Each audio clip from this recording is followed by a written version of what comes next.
Welcome to Training Unleashed, the show that will help you design and deliver training that's off the chain and will make a difference. Now, here's your host, Evan Hackel.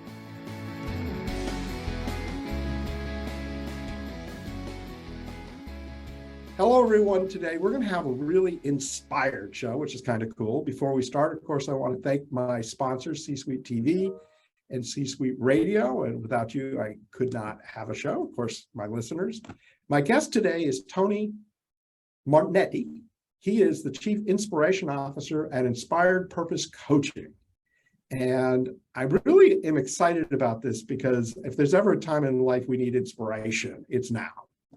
So let me just start off with a super softball question for you. Why do we need to be inspired? I mean, we're getting paid, we're doing our jobs. What's inspiration have to do with anything? Yeah, because it keeps us going. I mean, I love this question. And first of all, I want to thank you for having me on the show. But I really, this idea of inspiration is so important to keep us moving through our days and keep the fuel that we need to moving forward in our days. And I think I often say the inspiration is the fuel that our soul's purpose. And it's important to know what's lighting us up. And if we don't know that, then at some point, just kind of having a paycheck is not enough. Okay, so I'm a leader in a company. How do I do it? Yeah, it starts by really connecting with people and understanding what's driving them. You know, what are the things that brought them to your company in the first place? And how do you ensure that you're, connecting them with your purpose and your inspiration for doing the work that you do? You know, everyone has their own things that they're driven by. But you have to start by painting them a picture and giving them a scene of like what it is that we're here for. Why are we doing the work that we do? And how are you connected to that vision and that purpose that we're doing in this work? I've worked for a number of years in the biotech industry. And one of the things that was really powerful about inspiring people is seeing that at the center of all the things we do was a person, a patient who is waiting for us to solve their disease problem. So very important. So what I'm hearing you say is it's really important for people to have a purpose or a vision to see the impact of what they're doing. So you're not just rah, you're creating a vision and inspiration for the team. Is that what I'm hearing? Yeah, inspiration in a sense is really, you absolutely nailed it. But when I think about inspiration, it's like that's like the fuel that keeps things going. It's what you need to continue to get people connected to that purpose, that vision that you've set. If you don't continue to kindle that fire, that's the sparks that keep people going, then what happens? They lose sight of the bigger purpose and vision that you set for your business. So that's the important part of all this. You have to constantly be checking in and connecting with people and making sure that you understand, are they still on board? Are they still feeling the spark of why you do what you do and why they do what they do? So a typical company, small, you got a entrepreneur leader, 5-6 employees. I get it. Easy. Makes complete sense. When we move up to scale and we now got a bigger business, training department comes in, right? Because you need to, it's not one person's inspiration, it's inspiring the whole team, the whole company. How does the training department play a role in creating leaders that inspire and having the company feel inspiration? Yeah. I have one word for this. It's through stories, making sure that you're creating things that, are telling a story that connects with people. Because obviously we all make we all are wired for story. Every human being is wired for story. And so we have to make sure that we create meaning through those stories that each leader is telling. If there's no way to know, okay, just do, if you're being told, just do this, or this is the new objective, but you're not told, here's what's driving this initiative, here's why we're doing this, then it's hard for us to feel driven and inspired by that or motivated to do that next thing. So what the training team has to do is help to create that, here's why we're going on this path. Here's why it's important. And here's what this means to us as an organization, as an individuals coming together with a common purpose to drive towards this. So it's stories. Yeah. And you have a term, which is hero stories. Yeah. So what is a hero story? And maybe could you share an example of a hero story? Absolutely. I mean, I think my story is a hero story, but many stories that I've encountered are like that. But I'll start with just saying a hero story is where a person starts into the unknown and they don't know where they're headed. And there's a lot of fear and challenges they face. And as they continue on that journey, they meet people along the way who help them, who continue to partner along the way and teach them lessons. Some of them are foes, people put in place like an enemy that challenges them. And through that adversity, they learn things. And then eventually come to this place where they've realized they've been transformed through their journey.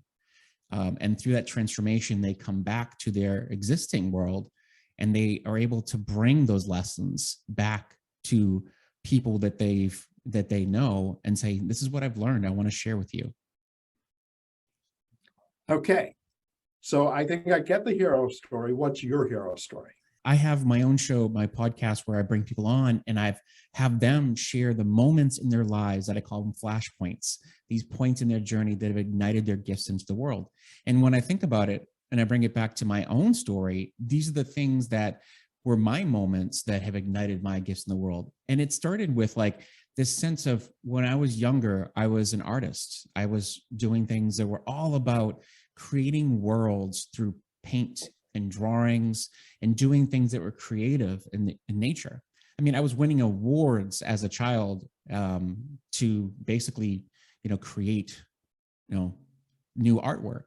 And then eventually got to this place where I started to get into high school and college, and people were saying like, gosh, you got to figure out what you're going to do with your life. This is not going to serve you. So of course I switched gears. I went into pre-med because that's what you do, right? I mean, you switch from art to pre-med. That's just natural. Yeah, most people do that. Yeah, but I was a smart guy, and definitely, I could say that now that I had the ability to learn quickly, and so I moved into pre-med. But then I realized it was the wrong path, so then I switched into business.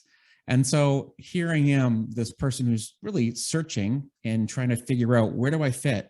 How do I make a living? How do I fit into the world society wants me to fit into? And most of my life, I worked in this industries where I was a finance and strategy professional working in biotech and high tech, which is fantastic, very rewarding. But the reality is, it wasn't who I really was at the core.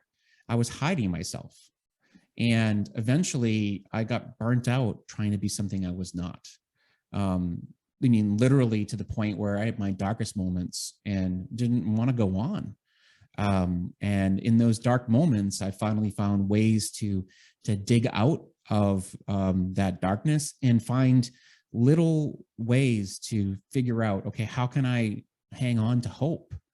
And eventually realize that I had a bigger calling than this. People used to always tell me along the way, they're like, you're not the typical finance person. You're not the typical this. You have a way of seeing people. You connect with people. And thank God that some people saw that in me, because I started to listen to some of those messages along the way. And I started to really say, that's the path I need to be connecting to. How can I be the person who helps other people? And so all that was great until I still stayed in the corporate world. I still stayed in my role, but I had some awakening. I had some awareness. Then the moment came, my big moment that put me on my path to doing the work I do. I was sitting in a boardroom at a biotech company and Hold on a second, Tony. 1 second. yeah, Big moment. the big moment. So my big moment was I was sitting in a boardroom in a biotech company and I was looking around the room and saying to myself, wow, there's everyone in here is like checked out. They're all looking at their cell phones. And these two leaders, the CEO and the chief medical officer, they were like fighting with each other about like who was right and who was wrong. It was an ego their egos were driving the show. And I said to myself, gosh, I'm collecting a big paycheck right now to be here. And I don't feel inspired. I don't feel connected to work. I don't feel like I'm saving lives. And I know there's a lot of people in this room who are feeling the same way. And so I decided at that moment that I am going to get up and I'm going to walk out and I'm going to do something different with my life.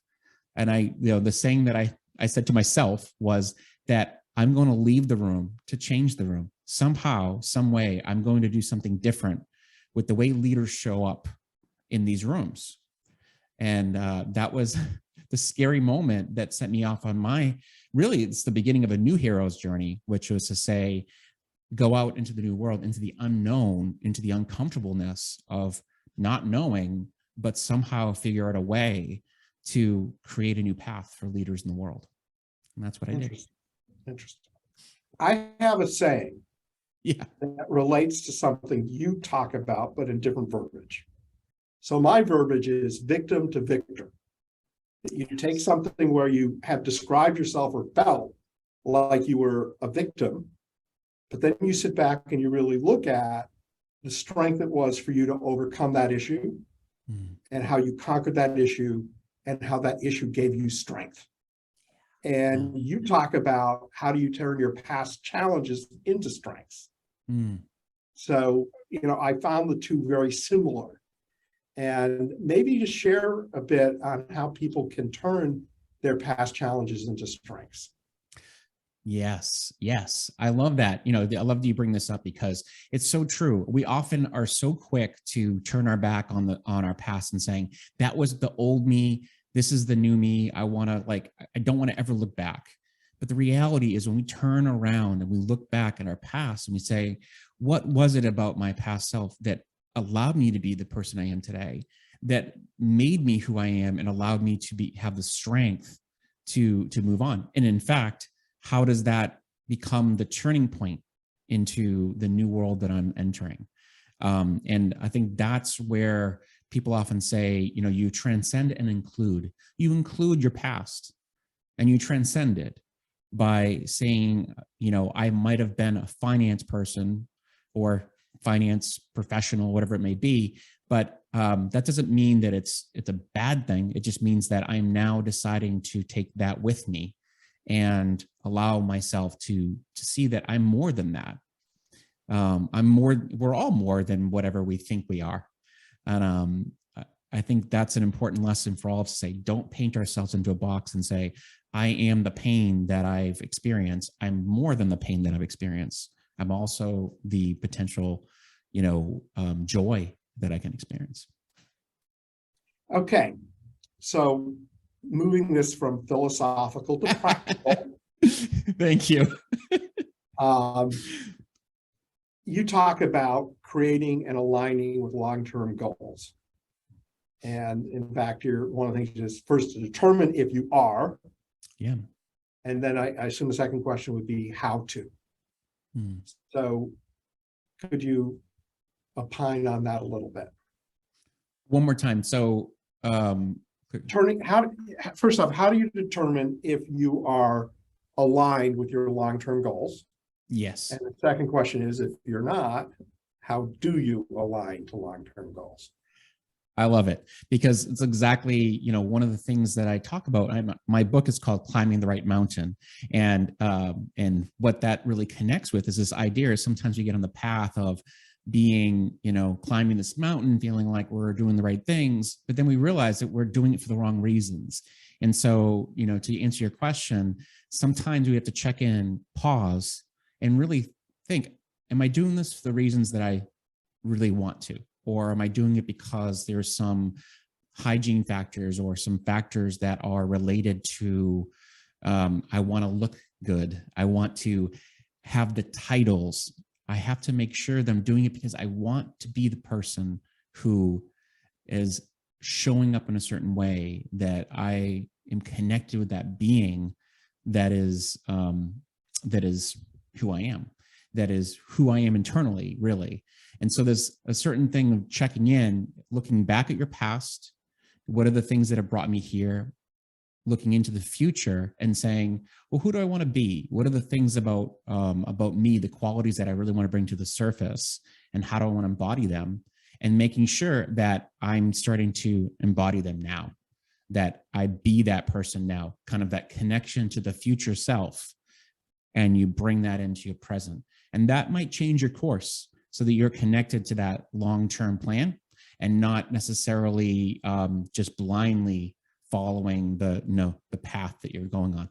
It's funny that we talk about this because one of the words I used to use a lot when I was in my finance world was measured risk. You're taking measured risks into the future, and like, you make sure that you don't, overly expose yourself to risk, but don't take no risks. You have to take some risks. So it's always about taking steps. The next step is like putting you on the trajectory to, who you are, but make sure you don't overexpose yourself. Don't overwhelm yourself and feeling like you're doing too much to get out there. I like that. Yeah. Okay. This is a show about training Unleashed, how to unleash the power of training. What advice would you give to people in training departments? Yeah. Training has to be experiential. There has to be an element of, you can't just, be preaching or talking to people about like, here's a great concept. And, now that you've got to go bring it to life. There has to be something experiential that allows it to sit in their mind and allows it to move forward into action. So whenever you're designing something, it, make sure that it gets settled in, because I think this idea of knowledge without action is really useless, and it's a waste of money. So it's so important to think about how can you put that knowledge into action as quickly as possible. I can't tell you how many times, even on the software side, like, so many times we go to software trainings and you say, oh, that's great. And, this software is not going to be ready for another 2 to 3 months. And so you're expected to know how to use it in 2 to 3 months. It's like, well, that's great. But by the time that comes, it's that's not happening. Yeah. That's definitely not happening. I totally agree with you, the importance of experiential training. And yes. If you want someone really to learn something, they have to do it. They have to be part of it. And if it's a big concept, like being more inspired, understanding the purpose of the company, attaching yourself to that purpose, experiential training is great. So now I'm going to ask you the tough question. I promise you a tough question. Can you share an example of an effective experiential training that you were a part of? Yeah, I love this question because this is something that I really enjoy doing. One of the things that we do about experiential training is we actually get people to sit down and connect one-on-one as they're, as part of a group program, and share their insights as they're learning the concepts. So it's not like they just, once they've got the concept, they're actually sitting together and connecting and practicing the activities right on the spot. And then we get the people together and we start to connect on, what did you learn through this activity? How are you going to apply it? So that we have that concept, practice, apply. So it's like a buddy system. Yeah, exactly. Yeah. And then hopefully they take that back into the organization and they say, well, my buddy becomes someone who I can then rely on to continue the practice. I love this idea because everybody listening can take this idea, right? You do training, create buddies, and have them share what they got out of the training with each other, and take up the training another level by such a simple idea. It's fantastic. Yeah. Thank you for sharing that. Absolutely. And I'll just add one last thing, which is to say that, at least 8 out of 10 programs that I offer, it's oftentimes that there's people who have never met each other in person, or they don't know each other. So that connection is such an important part of this activity. It's not just the learning, it's also about getting to know the people in front of you in a better way. Yeah. Well, I do think that that's a major issue. A lot of people put the other people first. Yeah. You can't be your best self unless you are healthy and you are feeling connected, for sure. Yeah. Okay, Tony, I think a lot of people listening are thinking you're pretty bright, capable, but they'd probably like to know about your company. Yeah. Can you tell us about your company? Well, I'd happy to share that. So my company is called Inspired Purpose Coaching. And what we do is we do a few things, but the primary thing is we work with accomplished leaders who are feeling like they want to lead with purpose and feel more fulfilled. And so one of the things that is really key is through, whether it be one-on-one coaching or through group programs, facility trainings, or what have you, I connect with them and help them to create that meaningful impact they're looking to make. What I've found is that because my background is in more of that tech, is that most of the clients are in the innovation space and they're doing amazing things in the world, and they're just looking for someone to help them to connect with, how do I make a meaningful impact and get unstuck when those moments come when I'm like, what now? What do I want to do next? What is your typical customer size? Do you work with startups? Do you work with mid-size, large, medium? It's a great question. You know, it's as often happens is that you have a target, and then you also have the things that come into your world. I've worked with large companies, rather large companies, and I've worked with small companies. But I would say my target is the mid-size types of organizations. You know, a lot of times it's between like, 200 people to like, 500 people. That's the type of organization that I mostly work with. But I also work with individuals who come to me and say, like, I'm in between, and I, feel like I just want to have a chat to find out how can I, figure out the next steps for me. Interesting. Very interesting. I understand you have an offer. Oh, first off, before your offer, tell everyone about your book. Absolutely. So my book is called Climbing the Right Mountain, Navigating the Path to an Inspired Life. And it's available on Amazon. It's it's a book that's really about defining success on your own terms and making sure that you find a way to create that impact that you're looking to make, and not doing it in a way that, really is based on what other people think you should do, or maybe even just checking in with yourself at times to make sure that, is this really what I still want? I came to the book from this lens of, people getting to the top of their mountain and then saying, like, I don't really like the view, and I don't like what I've had to sacrifice to get here. So how can I change course? And it's never too late. Interesting. Yeah. Interesting. Okay, now you have an offer. Please Yes. share your offer. Sounds like a great book. Yeah, thank you so much. I appreciate that. And I'm working on my second book now, which I'm really excited about. So my offer is to work with me as a coach. The best thing you can do is reach out to me, Inspired Purpose Coach, and we can connect. We can do a check-in for a 30-minute free session, and from there we can see if we're a good fit. Okay, so let's start with, and understand that a lot of our listeners don't have the luxury of seeing the description where we'll put the information. What is your website and what is your email that people can reach out to you? Or how do you want people to reach out to you might be a better question. Absolutely. So the best bet is, my website is inspiredpurposecoach.com. So I can spell that out if you'd like, but it's pretty straightforward. In inspiredpurposecoach.com. And my email address, if you'd like to find me, is tony@inspiredpurpose.com. And you can also find me on LinkedIn. So you can find me there as Tony Martignetti with a 1 at the end, not an I. Another Tony Martignetti got to that. So Reach out.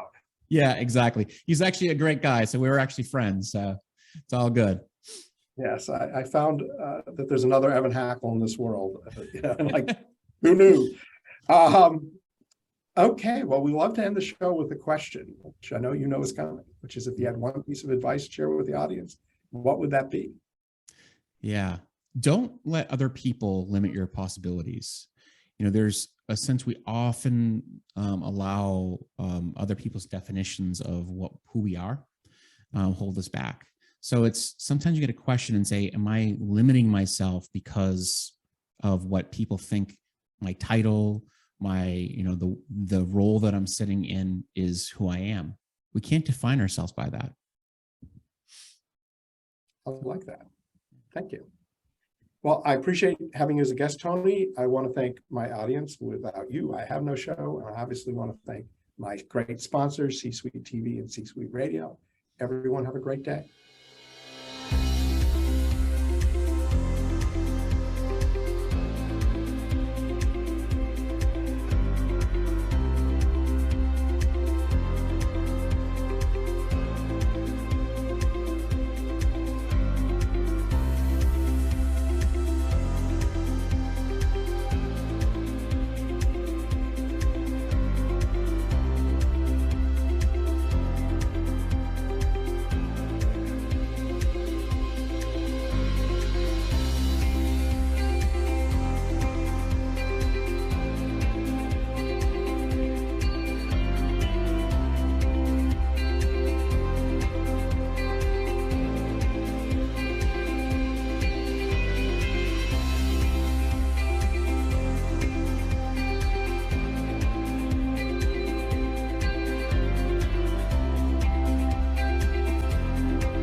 Training Unleashed is brought to you by Tortal Training, specializing in e-learning and interactive online training solutions for corporate, government, nonprofit, and franchise organizations.